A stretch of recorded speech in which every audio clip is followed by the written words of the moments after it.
Liberdade de expressão. Nesse momento histórico temos vivido um fenômeno muito pontual. Claro que todo fenômeno é resultado de uma ação, seja ela física ou não. Há um clamor muito incisivo pelas liberdades individuais que de todas as formas, as pessoas veem escapar por entre os dedos, e por mais que se tente fechar as mãos parece que já não há forças suficientes para segurar o pouco que resta desse elemento humano tão precioso. Eu poderia nessas linhas tratar do tema da liberdade de expressão de várias maneiras, mas escolhi explorar o ângulo filosófico do tema. Para a nossa sociedade é possível que se perca a liberdade por meios variados, entre eles os mecanismos do judiciário, mas, na verdade, e em verdade a liberdade é um poder próprio do ser humano e ela exige de nós um caráter altivo e forte. Na perseguição organizada contra os cristãos, no passado, vimos este caráter sendo posto à prova e por inúmeras vezes levado às últimas consequências. Queria ser livre. Para essa liberdade só há um caminho: o desprezo das coisas que não dependem de nós. Nestas palavras escritas pelo filósofo grego, Epíteto, há muito sobre o que pretendo trazer neste texto.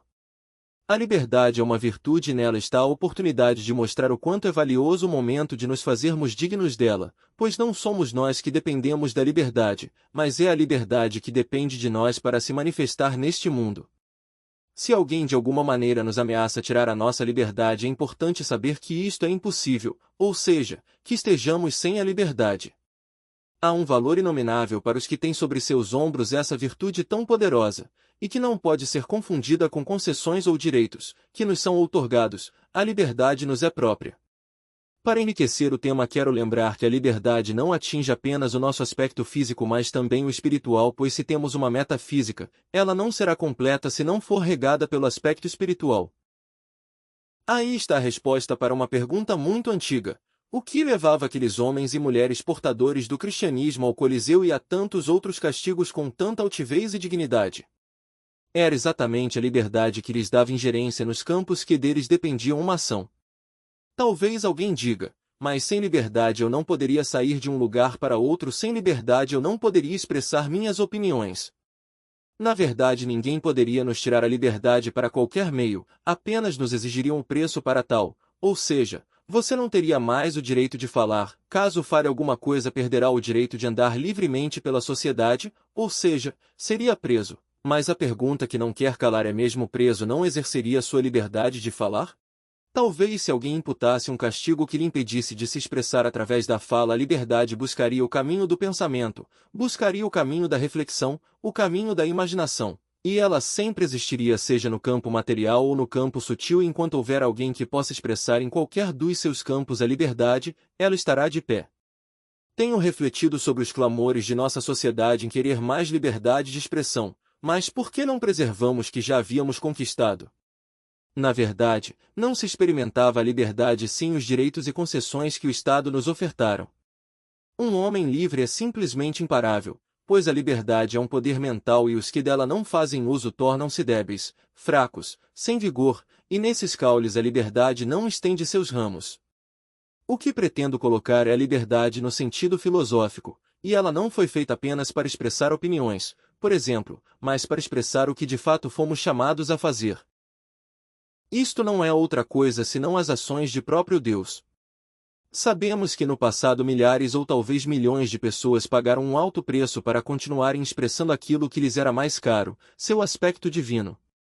Penso ter deixado claro que a liberdade para ser manifestada exigirá de nós seu lugar, muitas vezes ocupado pelos direitos e concessões do Estado. Vemos isto nos dias atuais que para fazerem uso dos direitos que o Estado nos dá temos que negociar muitas vezes uma parcela de nossa honra, dignidade e consequentemente nossa liberdade. Nesse caso, já não somos livres. Porém, se pagarmos o preço, Deus se manifestará, e sendo assim teremos dado mais um passo seguro em direção à vitória. Lembro que trago aqui o conceito filosófico de liberdade como virtude, e são as virtudes que nos tornam humanos. Sendo a liberdade um poder mental, se te fizerem acreditar que podem tirá-la de você, assim será. Contudo, se estiver enraizado em você o real valor da liberdade, será impossível que a tirem de você, pois sem liberdade não há também honra, valor, dignidade, entre outras virtudes.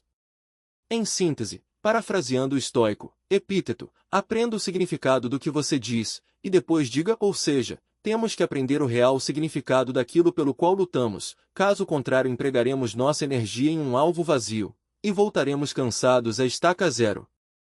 Lembremos que foi assim que perdemos alguns dos poucos direitos que tínhamos, não sabendo o real valor e significado. Devemos lutar pelos nossos direitos como homens e mulheres livres e não como escravos que querem as migalhas da concessão, se não for assim apenas alcançaremos a chamada satisfação do prazer imediato que traz alegria pela ausência da dor e não por ela mesma.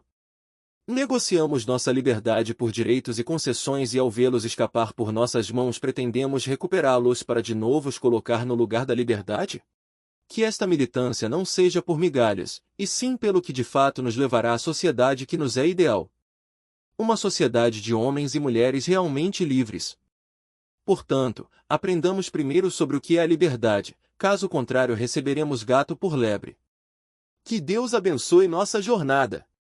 Artigo do autor Edson Araújo, publicado na revista Conhecimento e Cidadania, edição de maio de 2024. Curta, comente e compartilhe esse vídeo. Obrigado por assistir.